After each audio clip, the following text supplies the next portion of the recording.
Cette semaine, les médias sont-ils suffisamment ouverts au handicap? Et qu'il s'agisse du recrutement de personnel, des sujets traités ou de la visibilité accordée à cette partie de la population. Maxime Tellier, bonjour. Bonjour Hervé, bonjour à tous. Et vous avez recueilli des témoignages ces derniers jours à l'occasion de la semaine pour l'emploi des personnes handicapées. Oui, c'est un rendez-vous annuel dont le but est l'inclusion des personnes handicapées qui vivent plutôt l'exclusion au quotidien, il faut bien le dire. 19% de taux de chômage contre 9% pour le total de la population active. Et le monde des médias n'est pas épargné, évidemment. Pourtant, il endosse un rôle à part. Les citoyens s'y informent, ils s'y divertissent, ils s'y reconnaissent ou pas. Premier témoignage, celui de Sophie Massieu, non-voyante, mais surtout journaliste, ce qui n'était pas joué d'avance. Quand j'ai commencé ma carrière, effectivement, on me disait mais enfin, vous êtes aveugle, vous ne pouvez pas être journaliste. Et pourtant, elle a réussi. Tout a commencé par le concours du CFJ, une école de journalisme réputée. C'était au début des années 2000 et rien n'était adapté.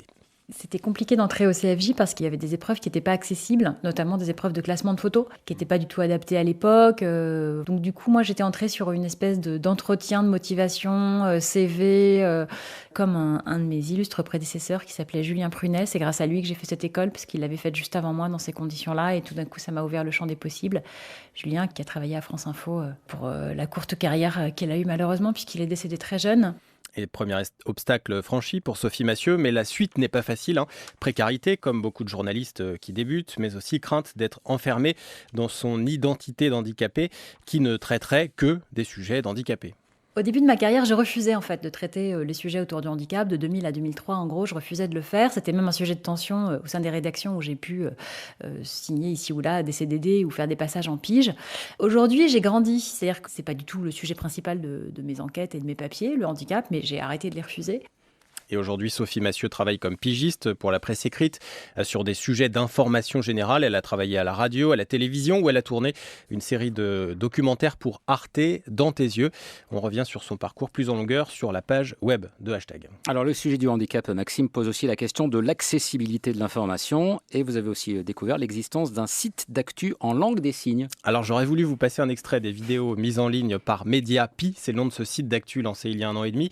Mais les vidéos n'ont pas de son. Elles sont destinées aux sourds et malentendants avec un présentateur en langue des signes et des sous-titres en français pour le public entendant. Noémie Chourlet est la formatrice. Elle s'exprime en langue des signes. Elle est traduite par une interprète. J'ai créé Mediapi. La communauté sourde avait besoin d'informations, mais c'est de l'information en général, c'est pas de l'information sur les sourds. Voilà, nous sommes citoyens, sourds, faisant partie de ce pays, et quand on doit aller voter, on voudrait bien savoir voter pour qui, donc comprendre les programmes de chacun, avoir le libre choix. En France, voilà, on est souvent dans l'assistanat. Voilà, c'est de l'assistanat et c'est pas vraiment, on veut pas en faire vraiment véritablement des citoyens éclairés, vous voyez. Et Noémie Chourlet cite aussi les attentats de 2015, lors desquels les sourds avaient eu du mal à trouver des informations claires.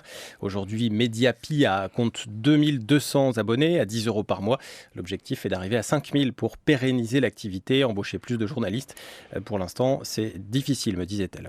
Et s'agissant des grands médias, est-ce que la question du handicap progresse? Alors oui et non. J'ai posé la question à Vincent Lockman, qui anime le groupe Handicap et Médias au Conseil national consultatif des personnes handicapées. Et voici ce qu'il répond. Alors oui, ça a changé. L'exemple que moi je cite tout le temps, c'est l'exemple de Vestiaire, cette série produite par une société de production, mais à l'origine c'est des personnes handicapées d'un club de sport de Marseille qui a créé cette série-là avec des gens qui sont absolument formidables. Et on montre des personnes handicapées en maillot de bain à 1 heure de grande écoute. C'était inimaginable il y a 10 ans, on ne pouvait pas montrer des corps comme ceux-là à 1 heure de grande écoute. Ils l'ont fait.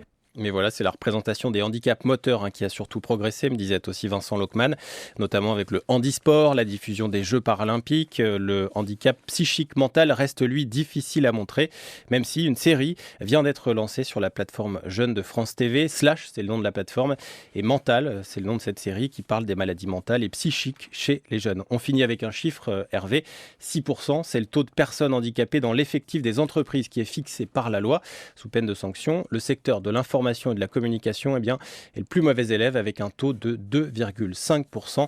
Par curiosité, j'ai demandé le taux à Radio France, donc chez nous, il est plutôt bon, 5,82%.